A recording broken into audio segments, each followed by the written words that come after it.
Welcome to another episode of Connecting with the Toms. I'm Julie, a trauma-informed movement specialist. Dr. Tom. And today we're going to talk about cancer and some alternative ways to support yourself if you or a family member has been diagnosed with cancer. Cancer is something that is affecting many of us currently. So if you are someone that's currently experiencing cancer, what are some things that you can do what are some alternative ways that you can support yourself? And so we're going to dive right into it. Dad, you've been working with people who have been diagnosed with cancer for over 35 years? Yeah, a long time. Long time. All right. So I'd say you have some experience of helping people manage their cancer diagnoses pre, post, and beyond, I guess. Yeah. Right. So from a biological medicine perspective, let's say I've been diagnosed with cancer recently. And as we know, many oncologists, you have the action plan as to, either you're going to cut it out, radiate it out or whatnot. But what are some things that I could start doing to support myself as my body, I want to say fighting cancer, but it's not fighting cancer, is it? How about, what is cancer, Dad? I think we have to start off with sort of the ground rules of what it is that we're going to talk about. And, the first disclaimer is we're not going to tell you how to treat cancer. We're not going to tell you that we have the solution to cancer. We're not going to share with you, what patients who are being treated presently or have been treated or a family member of themselves may have experienced while understanding the whole process. So if we go back to what the American Cancer Society, the Canadian Cancer Society, and are looking for, which is a lot of money for research. And so what you'll hear is a lot of my, in all honesty, biases about the challenges that are presently involved in cancer, because having been involved in patients who have cancer, treating patients who have cancer or supporting them who have cancer, the statistics are actually very disappointing. Even though I've been with this for close to 4 decades, the statistics with cancer are actually continuing to increase, which means we have paid tens of trillions of dollars in research, and we haven't gone anywhere. And people say, well, that's not true. If you have breast cancer, these 5-year survival of breast cancer is now 97%, which has to be better than it was 50 years ago. And so on paper, it looks really good. However, if you look at from a straight statistical approach, realize that really nothing has changed except one thing. And the one thing that has changed is diagnosis. When are you diagnosed with cancer? And so, as a bit of a background, I think it's important to understand that cancer just doesn't happen. Cancer is a process that we now know in adults is something that goes on for 20 or 30 years. And it's like, wow, 20 or 30 years. Why don't we do something about it before earlier then? Well, it's because it's such a slow process. And cancer, we don't have detection methods to be able to identify cancer.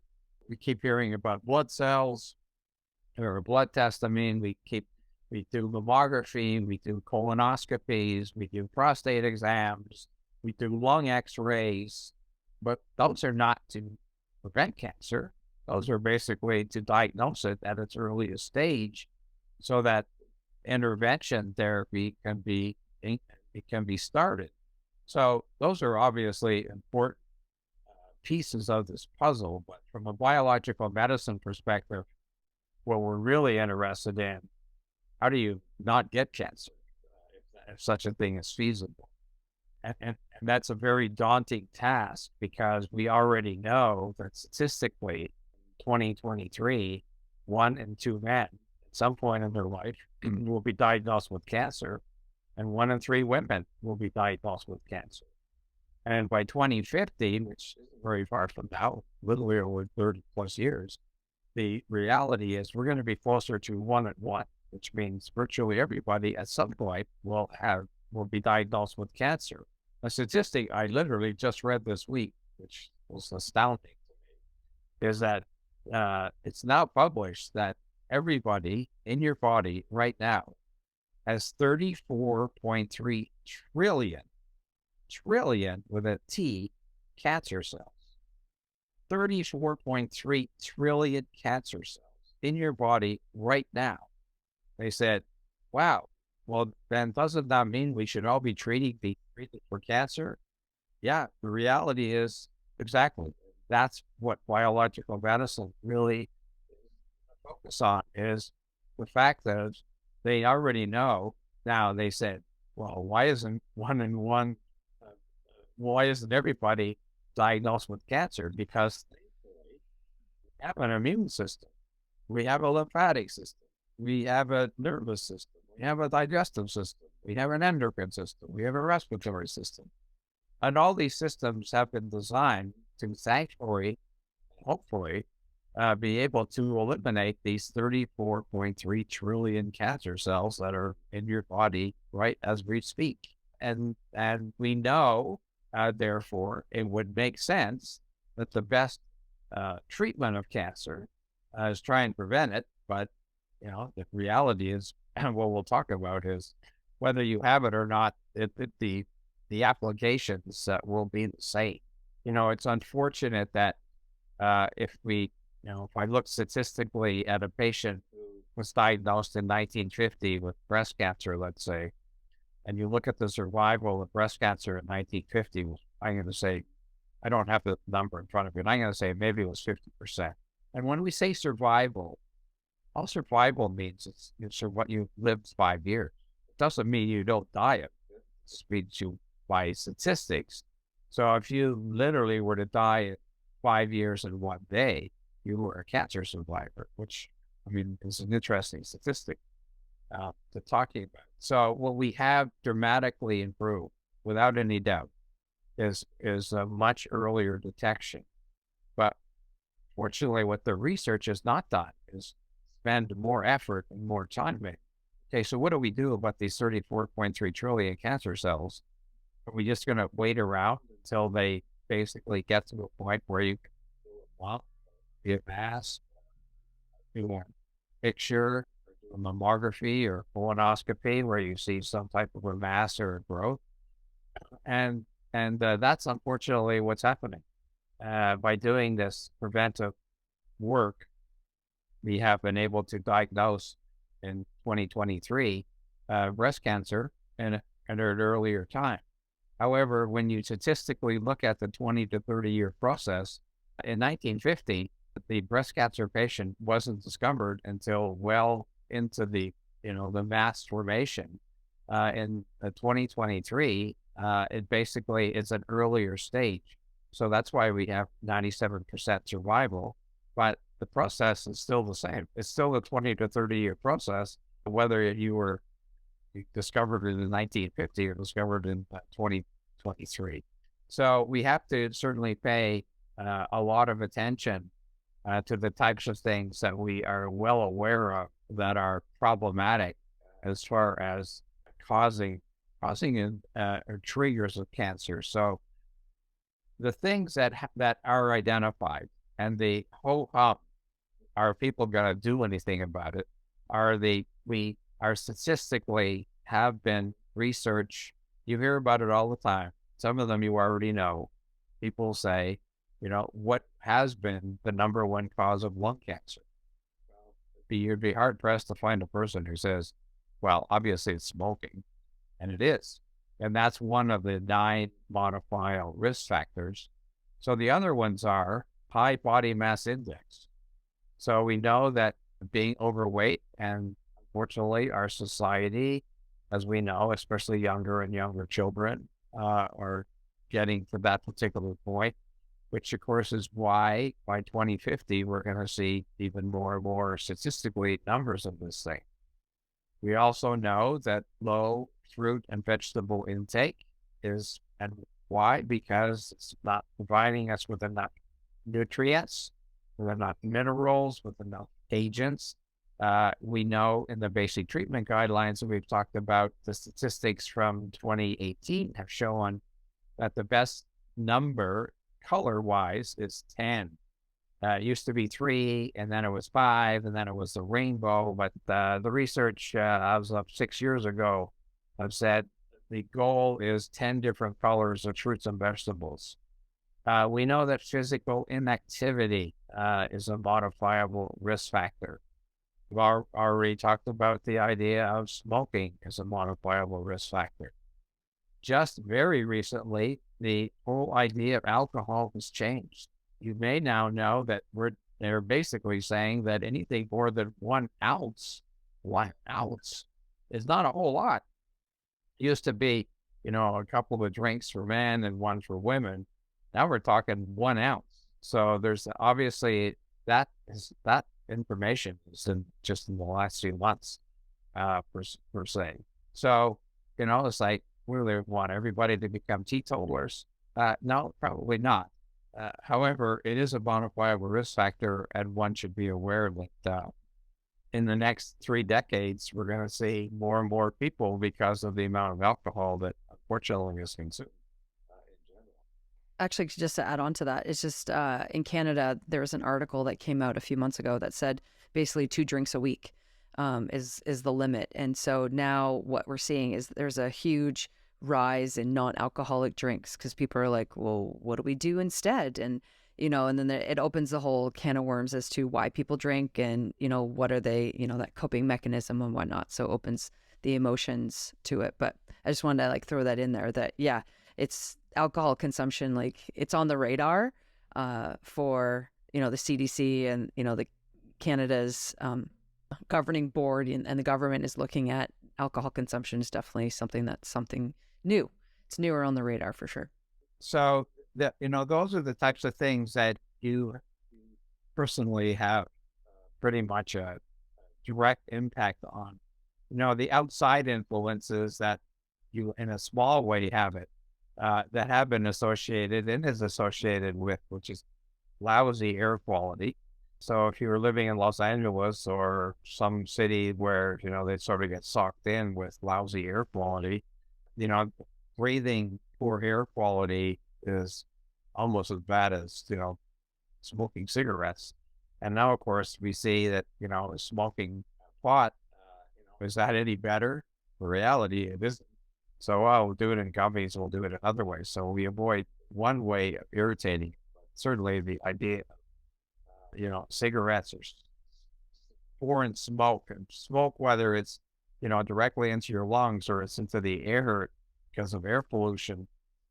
Thankfully in this country, we don't have as much of an issue of so-called the indoor use of solid fuels like burning. Although in Canada, and obviously not here in Arizona, people have wood stoves. Wood stoves, which is we're going to call indoor solid fuel for heat in the wintertime. Not a preferable way of heating your house because as hopefully the device you have for burning, producing heat, is able to dispel most of the air pollution outside the house. And then there are other known components of, we know hepatitis C specifically. Healthcare workers are certainly at risk of when they work with patients who have Hep B or Hep C, getting finger sticks and all type of thing has the potential of causing, specifically in this case, liver cancer. So we have modifiable, methods, things that you can be doing. And the goal is you're doing that on an everyday basis. Why? Because you have 34.3 trillion cancer cells in your body on a daily basis.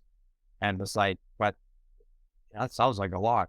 It is a lot. It's trillion. Well, how many cells are in the body total?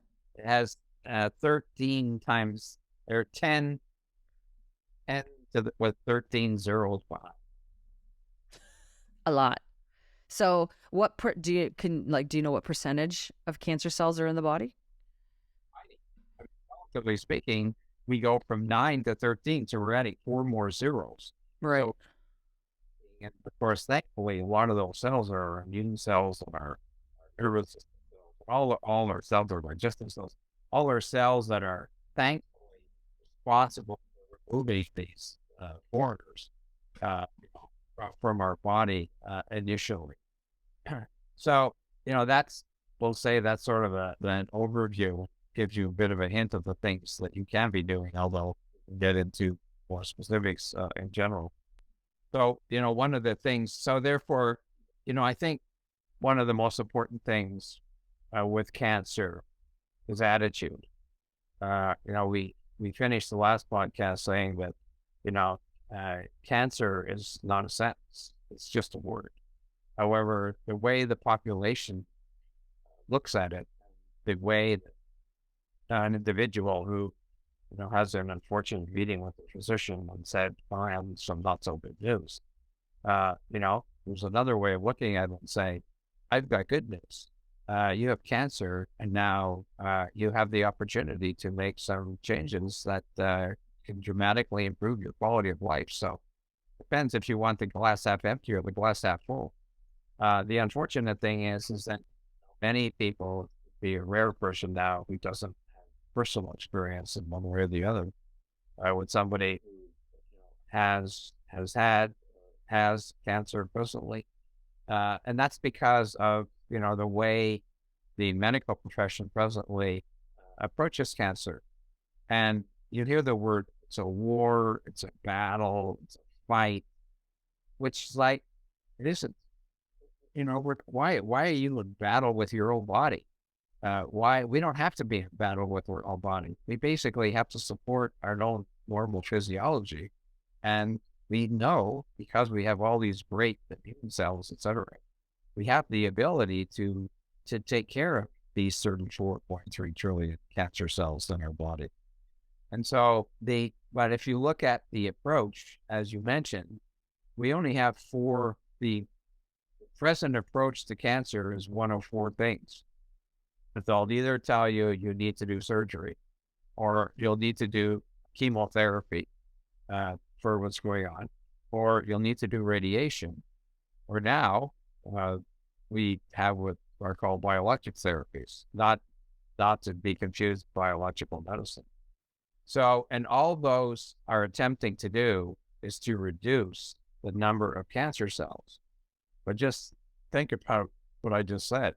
So if you have 34.3 trillion cancer cells and you can't find it, you probably have, you add a couple more zeros on those numbers, and you think that a medication, get rid of the ball. You think radiation can get rid of the ball, or surgery can't. And that's why, unfortunately, we see upwards of 40% recurrence rate within 5 years, patients who had initial diagnosis of cancer. And, so therefore we have what I would say is a limited, very toxic approach, which would be appropriate for our next talk, which will be on detox. A very limited approach to really try to understand, because cancer is not really a disease. It's called a disease because that's a convenient way of talking about it. It's actually a process. It's a process that's been going on, as we said, for 20 or 30 years, because it just doesn't pop up. This isn't, oh, I didn't have it yesterday and I had it today.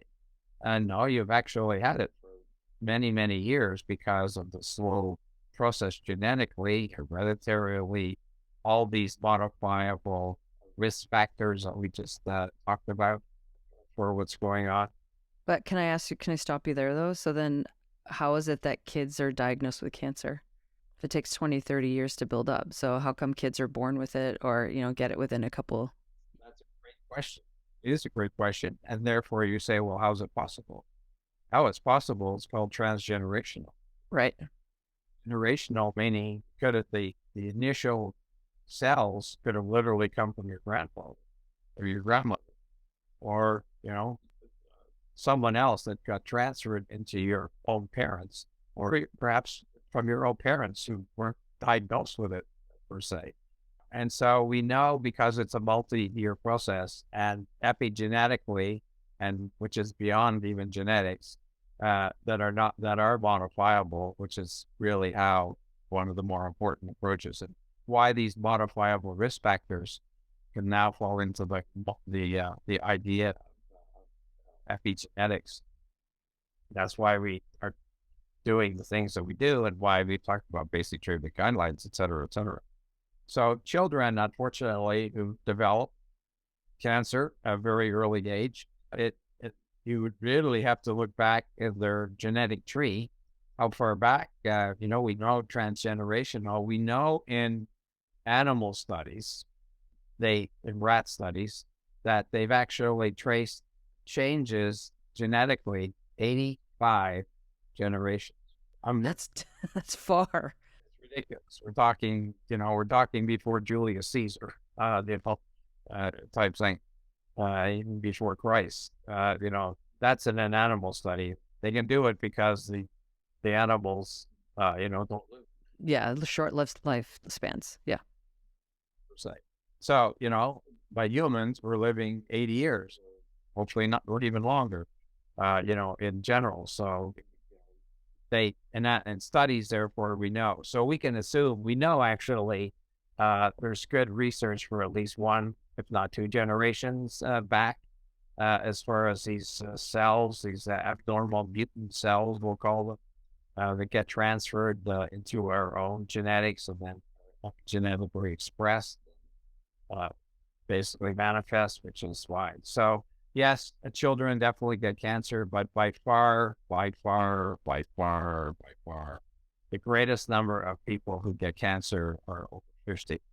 Doesn't mean you don't have a 33-year-old with colon cancer, or 28-year-old woman who has breast cancer, or a man, for that matter, who has breast cancer, because it's certainly men get breast cancer, obviously nowhere to the frequency that women do, but I've had several men as patients who had breast cancer.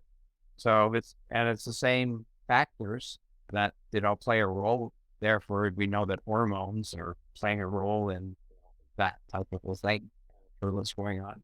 So let's assume that the individual, who knows somebody, and you've done one of the standard treatments, which is what the oncologist will be suggesting to you. So all we're suggesting in that case is know that is a part of your overall therapy. And so what we'd like to suggest, and this is my personal experience, as I've always wondered, why do we get a return? What's happening?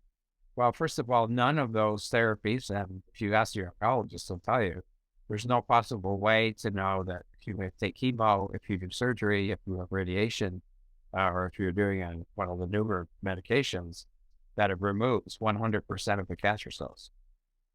We know that. It's not possible. The only way it's possible is actually to die. And if you die, obviously, at that point, the cancer cells will die too. But as we're still living, in other words, the cancer cells are still there. And so my approach to support patients who have been diagnosed, or we're wanting to prevent it, are to look at, in addition to basic treatment guidelines, we look at the things that, what do cancer cells not do well? Like what type of an environment is feasible for a cancer cell not to do well? So the first thing is, obviously, a cancer cell, like your own cells, need fuel. They need oxygen. They need nutrients. They need nutrition. They need to grow, and they need in order to survive. So the first thing we need to do is, how do we starve them? How do we starve cancer cells? And what we know is that cancer cells have the ability, only the ability, to survive using glucose. So that's their fuel. So we say, well, how are we going to starve them with glucose, per se? Well, the first thing you do is you modify your diet. So for my patients, my diet suggestion becomes a ketogenic diet, because a ketogenic diet is one that's low in carbohydrates, but high in healthy fats and healthy proteins, because the cancer cells don't do very well because they haven't figured out how to metabolize fat, whereas our body does quite well at metabolizing fat. Ketogenic diet is typically thought of as a diet for seizures, which has been around for the last 75 years. It was John Hopkins did studies in the 30s showing that children on ketogenic diets had many fewer seizures. So we know it's served the purpose there. We also now know that it's a very popular weight loss program for people, and so it's there. But from a cancer perspective, it's high consideration. Can everybody do it? No, there's no such thing that everybody could do it. However, it is where I start. So the first thing we're doing is we're starving cancer cells by reducing the amount of fuel that they do. So can we just clarify that this is more if you've been diagnosed and not as a preventative? That's correct. Okay, because I want to make sure, because I know like some people are like, well, I should be doing a ketogenic diet now if I'm going to prevent it. But no, this is a ketogenic is more so that the cancer cells cannot survive. So it's like you have more than your 34 trillion. So they're active and we want to like starve that environment. So I just want to clarify that. That's the first step, and that's one of the modifiable things. So in addition to what you're doing, what your oncologist is doing when you have cancer, is we're making now. What's curious, of course, in oncology, and I've only because this is what my hundreds of patients have told me. I said, "What has your oncologist said about what you eat?" And invariably, they say Nothing. it's like really. Fruit, whatever, even though we know that's from in the last 5 years that 10 colors of fruits and vegetables have like a significant reduction in cancer, period. So 28% or 30%, whatever the number was specifically in that particular study. And then, it's also curious. They say, oh yeah, you can eat sugar, you can eat processed food, you can eat cookies, milkshakes, and I said, well, isn't that interesting? Because ask your oncologist when they do a CT scan after you've been treated looking for cancer cells, what did they actually put in the contrast? Well, what do you mean? What they put in the contrast is glucose. They literally put sugar in the contrast medium. Why do they put sugar in there? Because it will go directly to the cancer cells and it will light up. So if sugar in a contrast medium lights up, what do you think will happen if you eat it? Don't you think it will also go to that? Because we know that cancer cells, with the use of insulin cancer cells increase the uptake of sugar 4 times greater than any of your other cells. So one of the things that ketogenic diet and anything else you're doing is to keep your insulin levels relatively as low as possible, because insulin feeds cancer cells if there's any glucose hanging around, which is why with cancer, we're trying to basically do a ketogenic or some form of a modified ketogenic diet.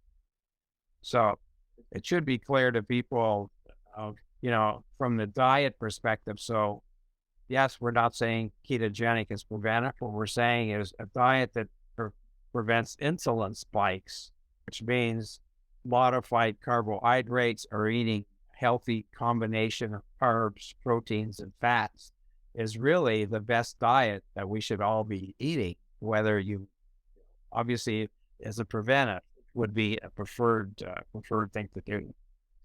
So that's the first thing is starve cancer cells, prevent insulin from spiking is a really important thing everybody should be doing on an ongoing basis.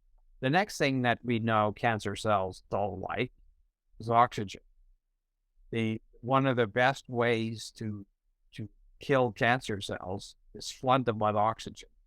They survive on what's called more, an anaerobic situation, low oxygen concentration. So guess why we talk about deep breathing? That's why it's important that you are aware that your nervous system loves it when you're only taking 5 to 6 breaths a minute as opposed to the 17, 20. And making sure it's through the nose so you get the nitric oxide. Good point. So we So obviously, from a clinical perspective, what I do in our clinic, and we have several, I'll call it machines, several techniques to basically flood the body with oxygen. We have something called EWAT, which actually is more for training exercise with oxygen therapy, EWAT, where we have people breathe literally 90% oxygen for a period of time. It's a great treatment for cancer patients. Within 3 minutes, the body is responding, and the effect can last for as much as 3 days of doing that. So it's a great adjunctive type therapy in addition to what the oncologist is recommending for an individual. So it's sad that oncology departments don't have that. You know what I mean? Like if we know that, why aren't we helping people like breathe better? Like go do a breathing class. Here, this is what you can do in the meantime. But anyway, I get it. It's a broken medical system. I get it. But keep going, Dad. Thing about EWAT is, you know where you find them? You find them in professional sports teams, training rooms, because they know that oxygen will enhance the performance of the athletes. And after they've done a treatment, one of the great things that they can do is, and, proverbial, because you build up all this lactic acid because, you're competing, whether you're playing soccer or hockey or football or baseball, whatever the professional sport is, you've built up lactic acid that hasn't been able to truly get out of the body during time of the sporting activity. So typically, these athletes would sit in ice baths for 12 minutes before you get any effects. We know that cryotherapy, which is a 3-minute treatment, which is Windhoff's the big winner. Speak well, Julie, to all that stuff about the cold. It's very popular. It's very trendy right now. It's very healthy. It is. The Scandinavians had it right. So we're just follow suit. There's, saunas and cold therapy, they work. So, that could be something preventative, right? But so then my question is, should you be doing sauna work and cold therapy, like if you're currently with cancer? Yes. That would be hydrotherapy would be good. Therapy is essential. Well, a lot of people will think, oh no, well, we don't want to do that because, we'll spread the cancer cells. Cancer cells are already spread. They're there. They're already in your body. So you want to create an alkaline environment, right? Less acidic, less toxic. That's what oxygen will do. Adding more oxygen makes the environment less acidic, which is more for cancer cells than it is for, everyday cells. So we've talked about starving cancer cells. We're talking about flooding the body with oxygen through a variety of, before I leave that, one of the other therapies that I'm hoping people don't think it's trendy, but the use of ozone. Ozone is 3 oxygen molecules. We know that it's one way to increase the amount of oxygen in your body. There's a number of ways to deliver it. It can be through ear ozone, through the nose. We can do it in IV therapy.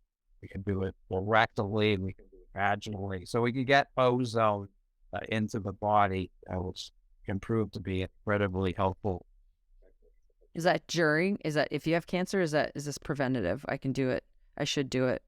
The use of ozone in our clinic it's because somebody has a specific health challenge, which is why we're doing it. There's a treatment called EBOO, which basically it's a bit of a cleansing. Literally, you draw blood out, you pass it through ozone, you pass it through different colored lights, and then you put it back in. It's not sterilizing. It's like a bit of, you want to think of one like ozone. And, basically you're trying to remove impurities and you're putting your fresh blood back in that has been ozonated, meaning there's more oxygen in it.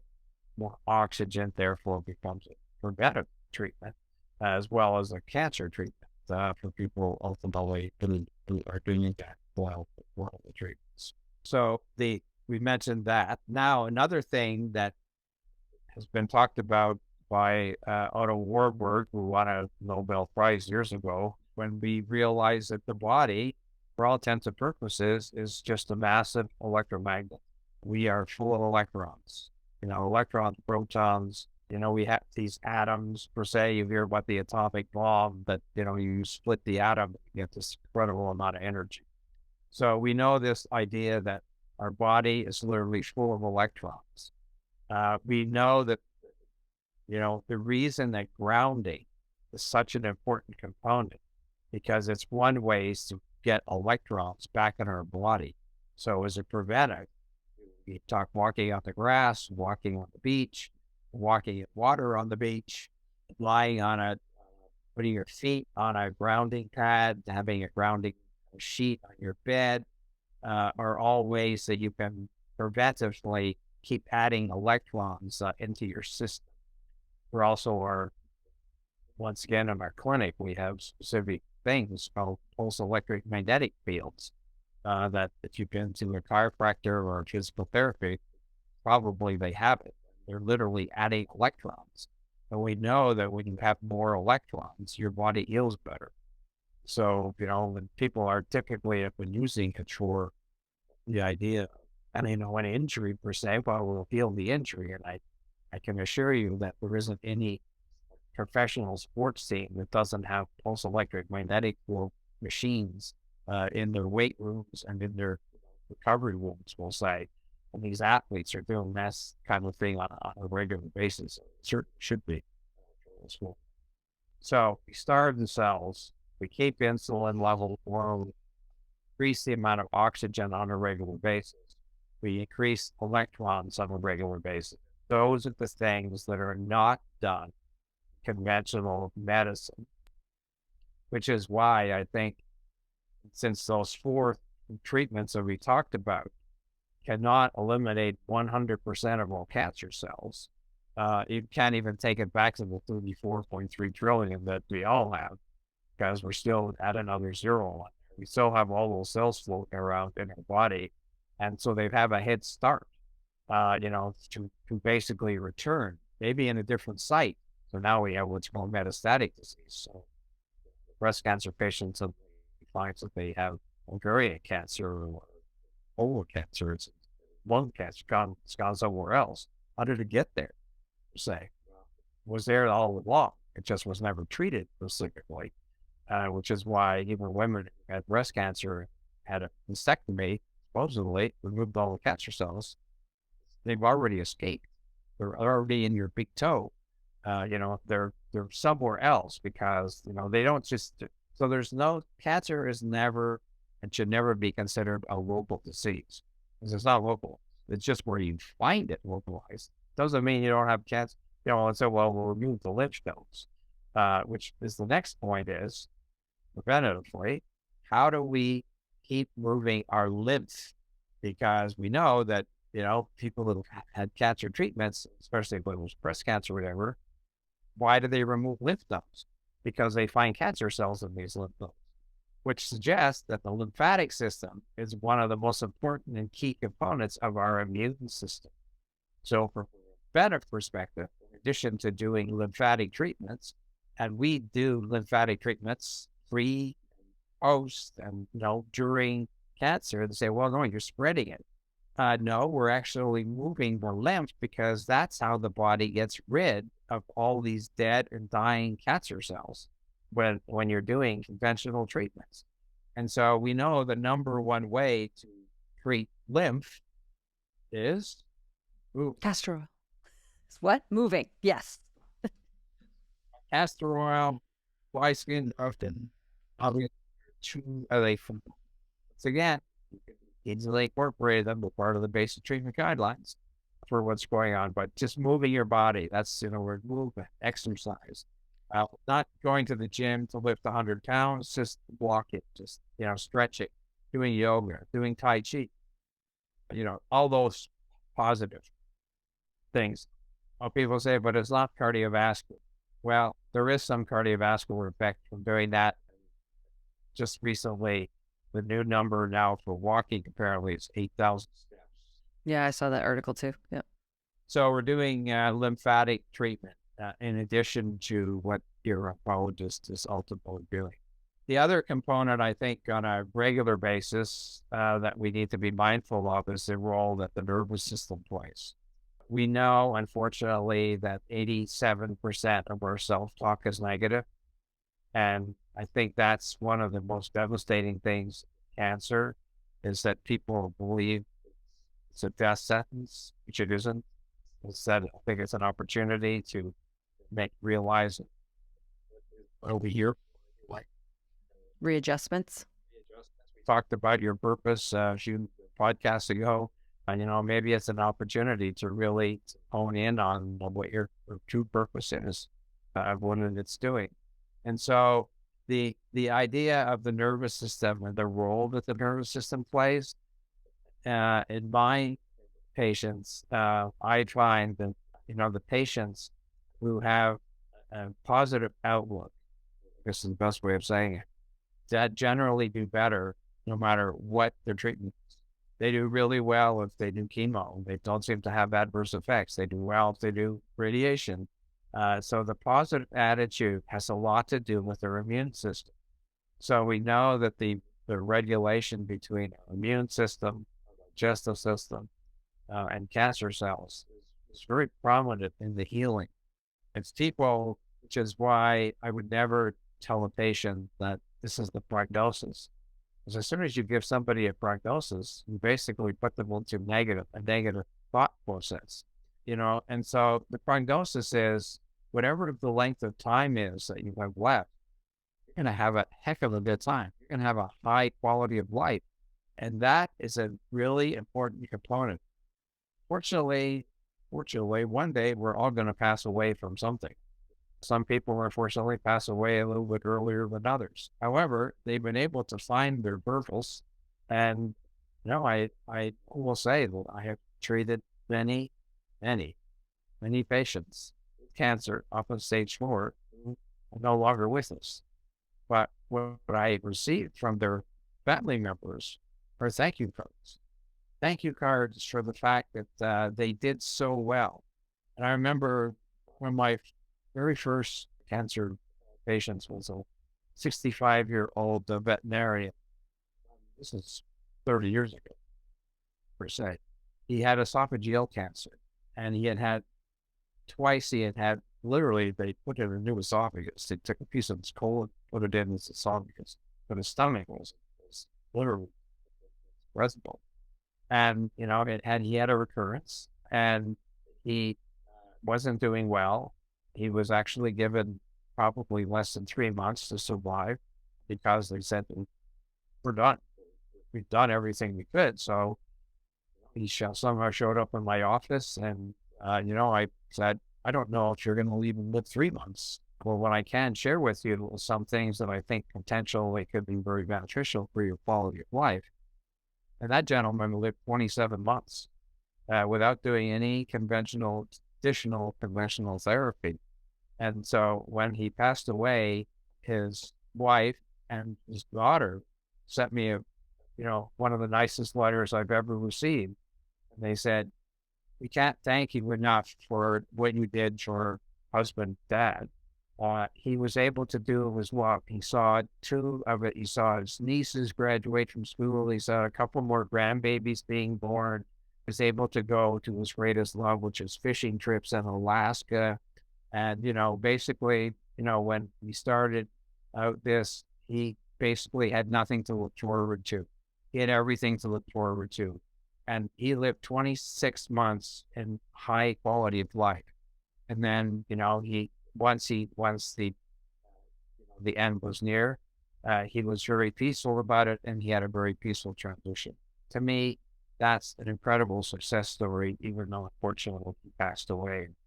He was one of the first cancer patients that I treated 3+ decades ago. That inspired me to say, we have a lot to offer these people when we look at what they eat, how much oxygen we can give them, how we can increase their electrolytes, or how we can support the systems that we know normally are dealing with their 34.3 trillion cells on a daily basis. So, that spurred me into biological medicine to continue my belief that this is the medicine really of the future, and it's the medicine which will support people no matter what their trials and tribulations are, because we can apply the same principles to almost any type of a health problem that somebody has, irregardless of what they need. So, once again, cancer is just a word. It's not a sentence. It's an opportunity. It's how I prefer to think about it.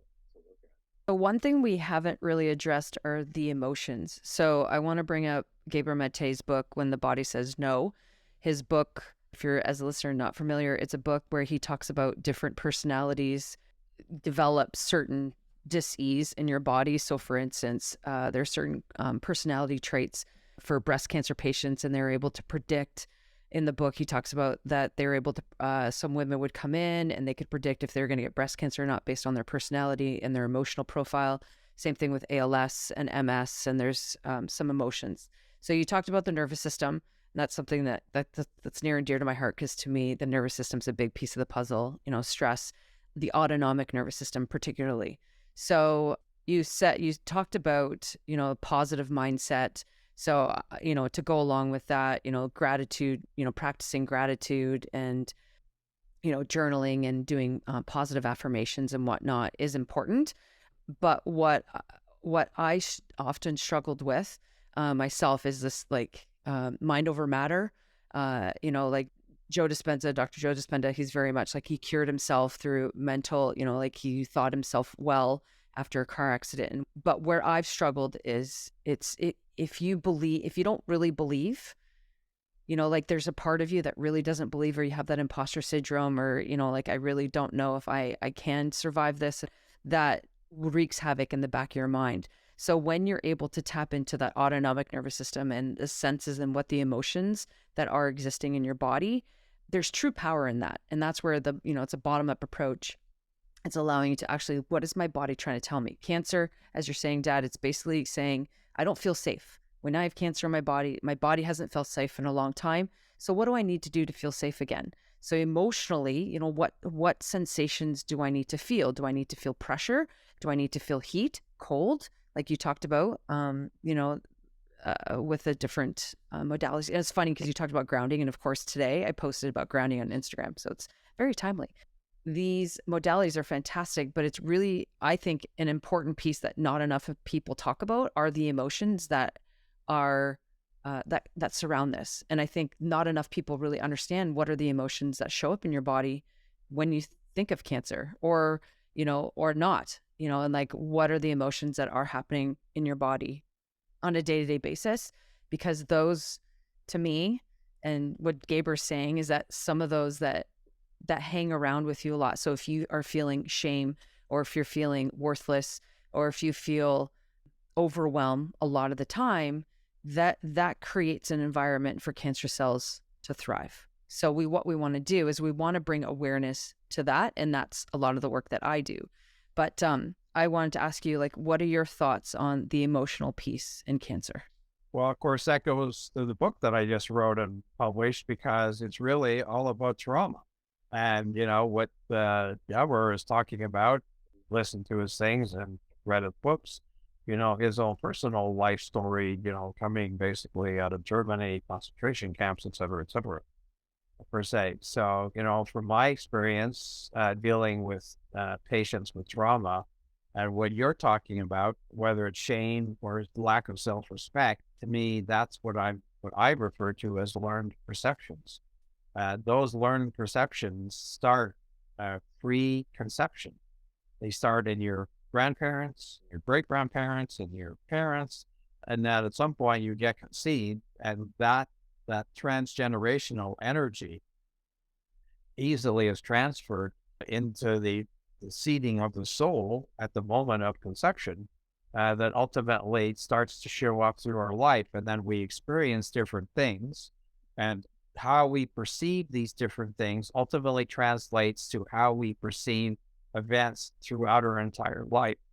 And these adverse childhood experiences, as they've now been called, per se, and I talk about it, Gabor talks about it in his books, thanks to the Romanian orphan studies back in the 90s that showed that those children were touched, what happened to them, what they became, how they became social outcasts, et cetera, et cetera.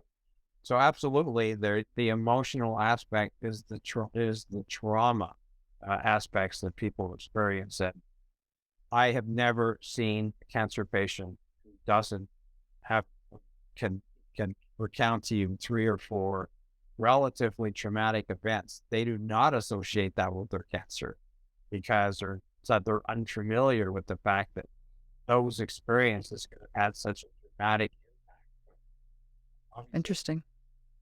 Book, and you'll actually start to realize why you're experiencing what you're experiencing, whether it's called MS or Alzheimer's or ALS or cancer or migraine headaches or PCOS. It doesn't matter what the condition is. You will find that there's a trauma that is significant in this person's life. So without 100%, there's not one trigger because we talked about the modifiable risk factors that are there. And so it's on top of those traumas because how could you say, how people will say, well, this happened to me. My parents died in a car accident. I was abused. I was raped when I was in college and say, how can that person not have cancer per se? Because of their modifiable risk factors, they did something else with their life, but maybe they were eating a whole bunch of, maybe they were very active, maybe they became marathon runners, they never smoked, and they never abused alcohol. So they didn't have those triggers on top of those emotional traumas, which is why their body, their 34 trillion cells, was able to be constantly eliminated by an immune system that actually was acting well, even in spite of those emotional traumas. Right. So a big piece of the puzzle that I do when I work with people is, the first question is what happened to you? And so we need to take a look at the health timeline and, that it wasn't just one thing that caused cancer. Like you said, it's been growing for 20 to 30 years and it could have been, preceded, your birth. But assessing your threat bucket is, I think, a really helpful way for people when they're doing the work. So if you've been diagnosed with cancer, somebody who has, assessing your threat bucket, meaning, we're all born with a bucket. If you've never heard of the concept, we're all born with a bucket. And what happens is that we have these stressors that go into this bucket. And what can happen is that if your bucket overflows, this is where disease can be, come into your body. And just think of it like an aquarium. So you have like this toxic water in your filters and your pumps, like your immune system or your lymphatic system's not working. So you're going to create this very foggy and grungy looking water, and that's what's going to survive in your body. So what we want to take a look at are what are all the stressors going into your bucket, currently. And I did this with my recent academy students, and it was interesting because I just let them, I'm like, you get to come up with your stressors, whatever you think it is. And it was interesting because some people came up with like 4 or 5 that, that influenced them. Some people came up with like 80.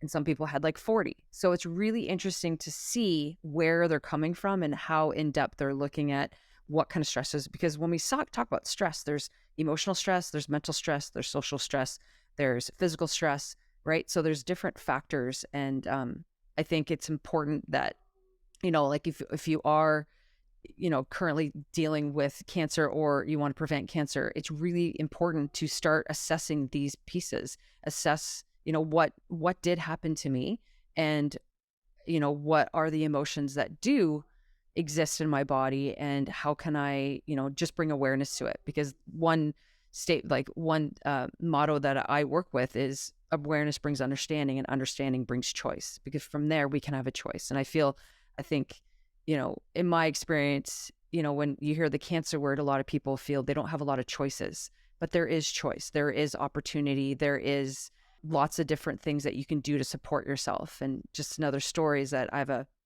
friend that I met who was, he is a leukemia survivor, and he works in a hospital in Toronto, and he could tell me, like, the people that came in with new diagnoses, he could tell me, what their prognosis would be based on how they were listening to the doctor. He's like, some patients come in and they only listen to the doctor, and that's the doctor's word, and that's it. And as you know, with oncologists, it's like, we're going to cut it out, we're going to burn it out, we're going to, whatever. And then that's it. Like, they don't talk about, what are you doing for your lymphatic system? What kind of food are you eating? How are you sleeping? What kind of, how hydrated are you? They're not asking those things, and people don't do those things where we're saying, and he's like, the other people are like, what are things that I can do to support myself, when I'm not in the hospital and whatnot, during chemo treatments, for instance.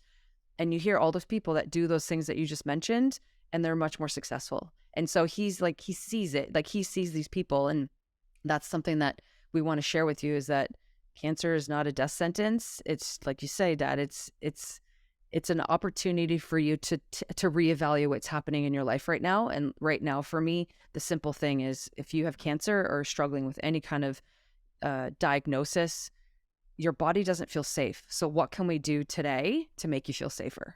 And then go from there. That's where you have to take every day as what it is, and not doom and gloom, and not, well, what'll happen tomorrow? Let's deal with what we can do today. What can we do for ourselves today? What have you done? Depending when your time of day you're listening to this, what have you done for yourself today that is a positive type thing? And, we add them up. Did you move today? Did you drink enough water today? How many colors of different foods have you eaten today? Et cetera, et cetera. And, yes, it's a broken record, but the broken record, it's the squeaky wheel, if you like. The squeaky wheel is the one that gets the grease.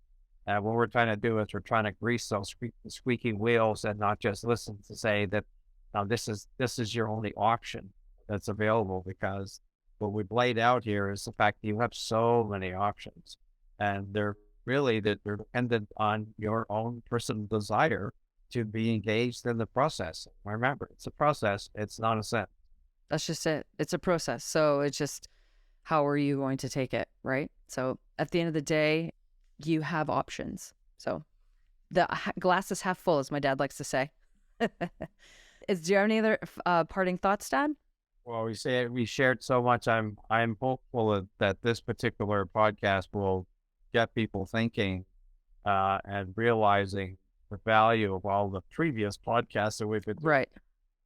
Back and listen to one of our very first ones about the basic treatment guidelines. If those have sort of drifted off, you're not paying as much attention to those, but how important those are on an everyday basis for everybody. And we're not only talking as adults, we're talking for your children, or perhaps your grandchildren. How can you encourage your children and grandchildren to participate in what they can do, so that when they get to age 50 and beyond, that they won't be one of the statistics, knowing that the American Cancer Society is adjusting over the next 30 plus years, and your grandchildren will still be around in 30 plus years.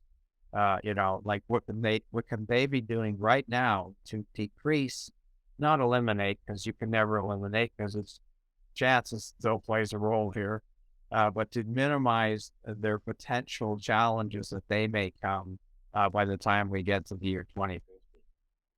Absolutely. So I'm like, it's funny because you say that, like, we eat family dinners together. And one question I ask all my kids now is, how many colors of the rainbow did you eat today? And they have to like pause and think, and they think, so it just becomes a normal part of our day. And like, my kids see me do cold face plunging. They see me walk barefoot in the snow. They see me grounding all the time.